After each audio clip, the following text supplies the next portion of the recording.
Análise agora com Afonso Moura. Boa noite e bem-vindo. Boa noite. Bom, este é um assunto que também vamos abordar na nossa análise, mas começando por um assunto que tem sido, aliás, recorrente nas nossas conversas aqui à noite, toda a questão da polémica no Super Bowl com o Bad Bunny, e podemos fazer agora aqui uma correlação com aquilo que aconteceu há já 8 anos com a Taylor Swift, isto porque Bad Bunny, depois de tudo o que aconteceu, acabou por apagar todas as publicações das redes sociais e Taylor Swift fez o mesmo há 8 anos. Exatamente, e é muito interessante nós relembrarmos também que estes artistas movem muito dinheiro e têm muitos fãs, não só nos Estados Unidos da América, mas por esse mundo fora.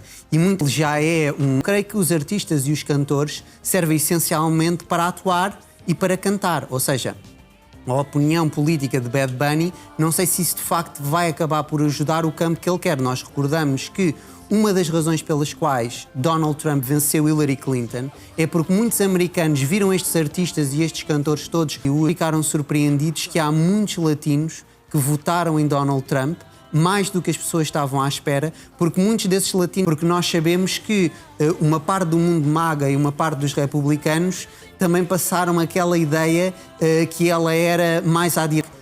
As costas liberais, não é? Mas a América é muito mais que isso e por isso mesmo nós nunca devemos esquecer essa realidade norte-americana. Bom, já aqui falamos da polémica de Bad Bunny, agora há uma outra, desta vez a sobrevoar o universo Manchester United, porque o proprietário teve uma declaração, digamos, infeliz. Aliás, passo a citar, o Reino Unido foi colonizado por imigrantes. Exatamente, Ratcliffe disse isto é para nós vermos, para uma pessoa da envergadura que é dele dizer isto, ter duas, nós vemos de facto uma transformação. Estamos a ver aqui Ratcliffe nas imagens, isto criou um grande problema de facto, e tivemos, por exemplo, o Suella Braverman, que se juntou ao Reform UK de Nigel Farage, a dizer que, bem, as pessoas vão discutir esta questão da terminologia, mas na realidade nós temos aqui um problema de direção. Aliás, a pessoa que conceptualizou o conceito foi um francês chamado Renaud Camus, e o conceito é Le Grand Remplacement, em português seria a grande substituição, na realidade nós vemos que cada vez mais existe uma determinada parte de uma elite cosmopolita que quer trazer de facto gentes da África e da Ásia para a Europa. Eles têm uma visão de criar uma espécie de ser humano fusionado, não é, entre a Europa do Norte, por exemplo, na Bélgica ou na Holanda. Nós vemos isto em grande medida. Se nós compararmos com Portugal, Espanha ou Itália, a realidade não é comum. Como é óbvio, isto divide a sociedade britânica. Há uns que acham, de facto, como mencionaste, Bruna, que é uma declaração infeliz. Há outros que acham que é uma declaração que vem muito tarde e que agora a situação é quase irreversível. E isto é muito problemático, de facto, porque, ao contrário de outras imigrações que existiram, por exemplo, nos anos 90 ou nos anos 80 do século passado, que eram muito menores em quantidade e, em alguma medida, permitiam uma integração, aquelas que nós começámos a ver no início deste século XXI são imigrações de população, de facto, e, em alguma medida, nós sabemos que parte dessa imigração que vem não se quer assimilar para o Estado que vai. Neste caso, seria o Estado britânico.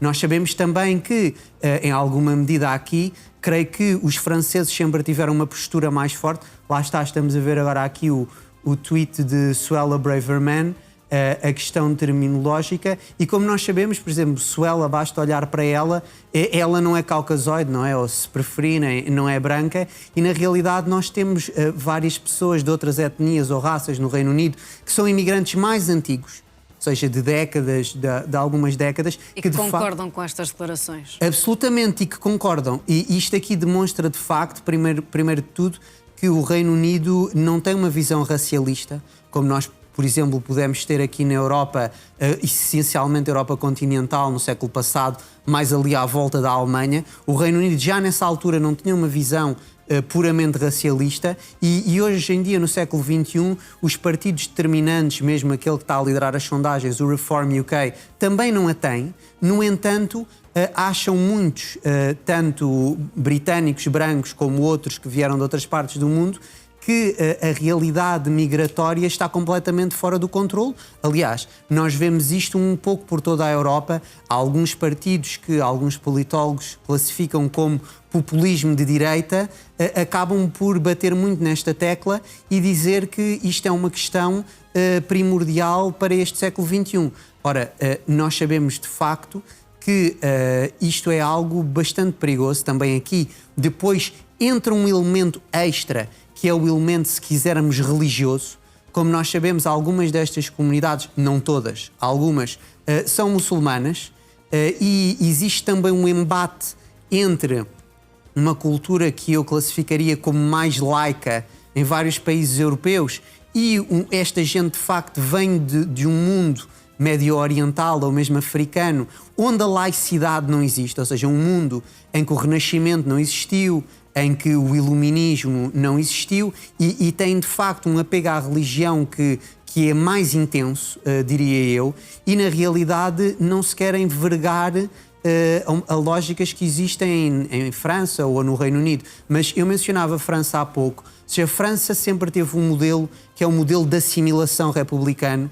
Desde a Terceira República a frase era "Nos ancêtres les Gaulois", basicamente os nossos antepassados, os gauleses. Ou seja, independentemente de onde o francês viesse, se ele vinha do Congo, vinha da Argélia, vinha mesmo da Europa, ou seja, da Francónia, ou mesmo de Roma, eles diziam que os antepassados espirituais eram gauleses. Isto é um modelo assimilacionista francês. O modelo britânico, em alguma medida, é o modelo daquilo que alguns autores chamaram multiculturalismo, que é, nós temos diferentes comunidades e cada comunidade vai viver em alguma medida fechada nela própria e depois vão todos contribuir para a economia do país. Qual é que é o problema, Bruna? É que esta lógica das comunidades é uma lógica que não cria uma fusão nacional. Ou seja, existem várias comunidades, mas a comunidade nacional acaba por sofrer um problema grande porque, de facto, já não se consegue rever, por exemplo, no seu vizinho, porque as divergências acabam por ser muito grandes. E nós estamos agora a deparar-nos com esta realidade. Eu acho que estes partidos vão, principalmente no Reino Unido, com o Reform UK, jogar um papel cada vez mais importante nos próximos anos e nós temos que ter isso em conta. Ou seja, nós não podemos descartar esta realidade e temos que tentar resolvê-la, tentar apaziguar a realidade e, como nós sabemos, há sempre a opção de meter um moratório migratório durante, por exemplo, uma década ou algo do género. E aqui, só para concluir esta questão, Bruna, isto aqui no século passado falava-se muito entre a dialética entre o capital e o trabalho. E um dos argumentos avançados pelos economicistas é que os ingleses, não querem fazer trabalhos que esta gente vem fazer. Nós também ouvimos isto na América ou em Portugal. É falso. Os ingleses estão prontos a fazer esse trabalho. Só que os ingleses querem receber mais para fazer esse trabalho. O capital tem que abrir os cordões à bolsa e pagar melhores salários para os ingleses fazerem esses trabalhos. Como nós sabemos, muito destas pessoas que vêm do terceiro mundo têm condições muito difíceis nos seus países de origem e estão dispostas a aceitar qualquer salário. E isso cria um problema para a realidade do salário das pessoas que já estavam nos países.